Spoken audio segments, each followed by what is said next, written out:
Hi, நம்ம crochet business series video பார்த்து நிறைய பேர் ஷிப்பிங் சார்ஜஸ் எப்படி கால்குலேட் பண்ணுறதுன்னு தெரியல, எந்தெந்த ப்ராடக்ட்டுக்கு என்ன மாதிரி ஷிப்பிங் சார்ஜஸ் வாங்கணும் அப்படின்னு கேட்டிருந்தீங்க. அதுக்கு தான் இந்த வீடியோ. நான் எப்படி ஷிப்பிங் சார்ஜஸ் கால்குலேட் பண்ணேன், எப்படி ஷிப் பண்ண ஆரம்பித்தேன் அப்படின்னு நான் சொல்லிடுறேன், உங்களுக்கு ஒரு ஐடியா கிடைக்க. நான் ஃபஸ்ட்டு ஆர்டர்ஸ் எடுக்க ஆரம்பிச்ச உடனே பக்கத்தில் இருக்கிற கொரியர் ஆஃபீஸ் 1-2 ஆஃபீஸில் நான் போய் விசாரித்தேன். ஒன்று இன்டர்நேஷ்னலாக நிறைய கொரியர் அனுப்புகிற ஆஃபீஸ் அது.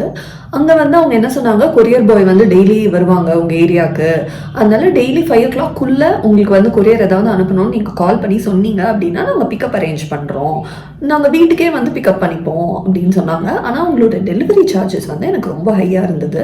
அவங்க சொன்ன டெலிவரி சார்ஜஸ் என்ன அப்படின்னா, கேரளா, தமிழ்நாடு, ஆந்திரா இந்த 3 ஸ்டேட்ஸ்க்கு 250 கிராம்ஸை விட கம்மியாக இருந்தால் 150 rupees சொன்னாங்க. 250லேருந்து 500 கிராம்ஸ்குள்ளே இருந்தால் 200 rupees சொன்னாங்க. 500 கிராம்ஸ்க்கு மேலே இருந்தால் 250 rupees சொன்னாங்க. இது சவுத் இந்தியா ஃபுல்லாக. ஸோ உங்களுக்கு வெயிட்டை பொறுத்து தான் உங்களுக்கு ப்ரைஸ் 50 rupees இன்க்ரீஸ் ஆகுது. இது சவுத் இந்தியாவில் இருக்கிற எல்லா ஸ்டேட்ஸ்க்கும் மோஸ்ட்லி.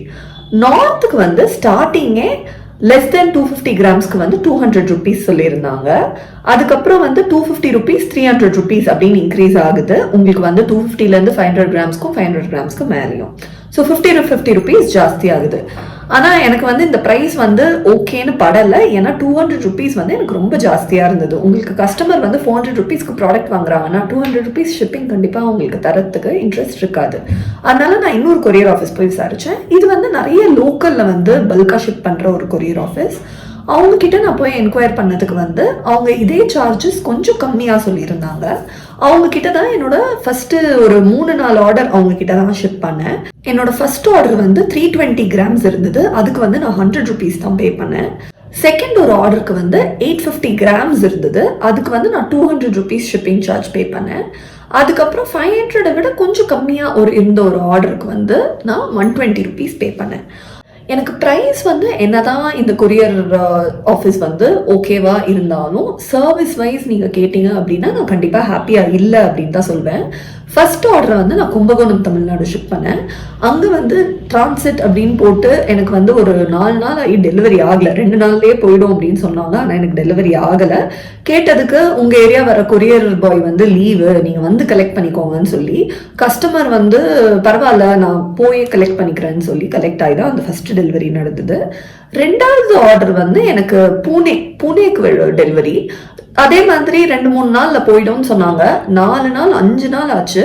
நான் ஸ்டேட்டஸ் செக் பண்ணா ட்ராக்கிங்ல டிரான்சிட் இன் டிரான்சிட்னு காமிச்சு ஸ்டாப் ஆயிடுச்சு. அதுக்கு மேலே ஸ்டேட்டஸ் மாறவே இல்லை.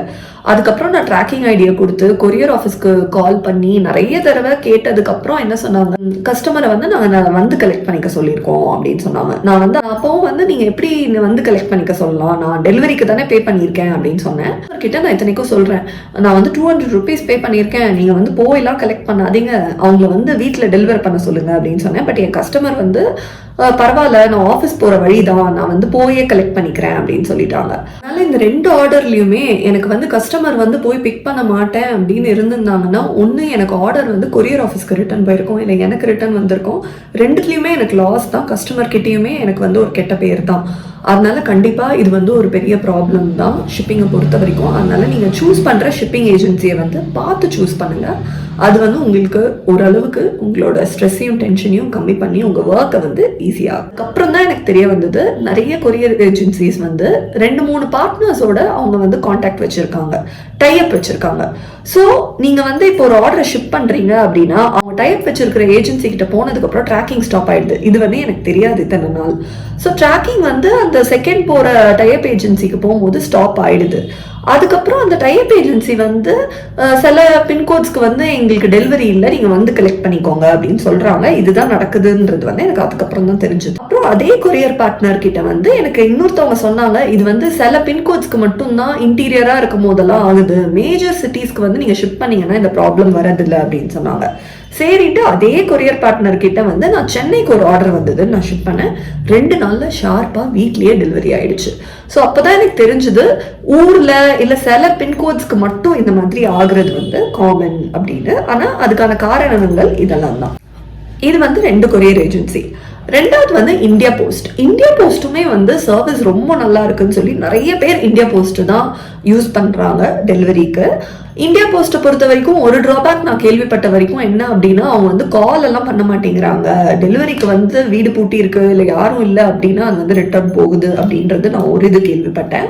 ஆனா அப்படி பார்த்தா உங்களுக்கு எல்லா கொரியர் ஆஃபீஸ்லயுமே நிறைய அட்வான்டேஜஸும் இருக்கு, நிறைய டிஸ்அட்வான்டேஜஸும் இருக்கு. ஸோ உங்க ஏரியால எது வந்து உங்களுக்கு வசதியா இருக்கு அப்படின்றத பொறுத்து நீங்க வந்து உங்களோட ஷிப்பிங் ஏஜென்சி சூஸ் பண்ணணும் அப்படின்னு நான் சொல்லுவேன். அதே மாதிரி நீங்க வந்து ஒரு ப்ராடக்ட் வந்து ஷிப் பண்றீங்க அப்படின்னா உங்க கஸ்டமருக்கு பக்கத்துல வந்து எது ஈஸியா இருக்கு, அவைலபிளா இருக்கு அப்படின்னு நீங்க அவங்க கிட்ட கேட்டும் நீங்க வந்து இதை சூஸ் பண்ணலாம் அப்படின்னு சொல்லுவேன். அதனால நீங்க ஷிப்பிங் சார்ஜஸை பொறுத்த வரைக்கும் நீங்க வைக்கிற சார்ஜஸ் வந்து உங்க ப்ராடக்டோட வெயிட்டை மட்டும்தான் பேஸ் பண்ணி இருக்கும். ரெண்டாவது உங்க கஸ்டமரோட லொகேஷனை பொறுத்து. இப்ப நீங்க இருக்கிற ஊர்ல இருந்து ரொம்ப ஜாஸ்தி தூரம் இருக்கிற லொகேஷன் தான் ஜென்ரலா ஜாஸ்தியா வருது. நீங்க சவுத்ல இருக்கீங்க, நீங்க சவுத்லயே ஷிப் பண்றீங்க அப்படின்னா உங்களுக்கு வந்து அமௌண்ட் ஓரளவுக்கு கம்மியா வரும். நீங்க சவுத்ல இருக்கீங்க, நீங்க நார்த்துக்கு ஷிப் பண்றீங்கன்னா உங்களுக்கு அமௌண்ட் வந்து ரொம்ப ஜாஸ்தியா வரும். அதே மாதிரி நீங்க 500 கிராம்ஸை விட கம்மி வெயிட்ல இருக்கிற ஒரு ப்ராடக்ட்டை ஷிப் பண்றீங்க அப்படின்னா உங்களுக்கு பிரைஸ் கம்மியா வரும். ஜாஸ்தி வெயிட் இருக்கிற ஒரு ப்ராடக்ட் 1 kg அப்படி ஷிப் பண்றீங்க அப்படின்னா உங்களுக்கு வெயிட் ஜாஸ்தியா வரும். ஷிப்பிங் சார்ஜஸை பொறுத்த வரைக்கும் 120 இல்லை 150 நீங்க ஸ்டாண்டர்ட் அப்படின்னு வச்சு நீங்க கஸ்டமர்ஸ் கிட்ட சொல்லலாம். 120 வரைக்கும் ஓகே. ஏன்னா 120 இல்ல நார்த் அப்படின்னா கூட 150 வரைக்கும் ஓகே. அதுக்கு மேல அப்படின்னா கஸ்டமர்ஸ் வந்து நான் வந்து கொரியர் சார்ஜஸ்க்கே 150 பே பண்ணி வாங்கணுமா, எனக்கு ப்ராடக்ட் காஸ்டே 400 500 அப்படின்னு இருக்கும்போது நான் வந்து ஏன் ஷிப்பிங்க்கு இவ்வளோ ஜாஸ்தியா கட்டணும் அப்படின்னு நிறைய கஸ்டமர்ஸ் நினைக்கிறாங்க. அதுக்கு பதிலாக நான் ஃப்ரீ டெலிவரி இருக்கிற ஏதாவது ஒரு சைட்ல ஆன்லைன் ஆர்டர் பண்ணிக்கிறேன் அப்படின்னு நினைக்கிறேன் நிறைய கஸ்டமர்ஸ் இருக்காங்க. அதனால உங்களுக்கு வந்து ஷிப்பிங் சார்ஜஸும் வெயிட்டும் ஜாஸ்தி ஆகுது அப்படின்னா நீங்க வந்து கஸ்டமர் கிட்ட ஷிப்பிங் சார்ஜஸ் கோட் பண்ணும்போது கம்மியா சொல்லிட்டு உங்க ப்ராடக்ட் காஸ்ட்ல அதை ஜாஸ்தி பண்ணிக்கோங்க. அது வந்து நிறைய பேர் ஃபாலோ பண்ற ஒரு ஸ்ட்ராட்டஜி. ஸோ நீங்க உங்க ப்ராடக்ட் பிரைஸ் வந்து 475 இருக்கு அப்படின்னா நீங்க உங்க ப்ராடக்ட் பிரைஸை வந்து 525 அப்படின்னு வச்சுட்டு கூட ஷிப்பிங் வந்து நீங்க 120 இல்ல 100 rupees இல்ல 75 rupees கூட தரலாம். அதுக்கு ஏத்த மாதிரி நீங்க ஆல்டர் பண்ணி. ஸோ நீங்க ரெண்டு விஷயம் ஷிப்பிங்கை பொறுத்த வரைக்கும் மைண்ட்ல வச்சுக்க வேண்டியது. உங்களுக்கு வீட்டு பக்கத்துல எது வந்து கம்ஃபர்டபுளா இருக்கு, ஆக்சசபிளா இருக்கு, உங்க கஸ்டமர் இருக்கிற ஏரியா அண்ட் பின்கோட் லொகேஷனுக்கு எது ஆக்சசபிளா இருக்கு, இது ரெண்டு வித்தை வச்சு நீங்க சூஸ் பண்ணலாம்.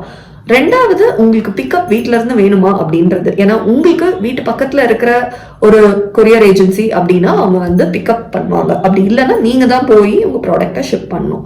அதே மாதிரி வெயிட்டை பொறுத்து உங்களுக்கு ஒரு 120 வரைக்கும் இல்லை மேக்ஸிமம் 150 வரைக்கும் ஓகே. ஆனால் உங்களுக்கு ஷிப்பிங் சார்ஜ் வந்து 200 250 போகுது அப்படின்னா நீங்கள் வந்து உங்கள் ப்ராடக்ட் ப்ரைஸில் தான் அதை வந்து அட்ஜஸ்ட் பண்ணணும்.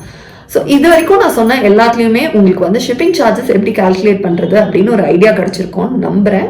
வேற ஏதாவது டவுட்ஸ் குவெஸ்டின்ஸ் இருந்தால் எனக்கு கமெண்ட்ஸ்ல சொல்லுங்க. ஏன்னா நிறைய பேர் பிஸ்னஸ் சீரீஸ்க்கு ரொம்ப நல்ல ரெஸ்பான்ஸ் கொடுத்துட்டு இருக்கீங்க.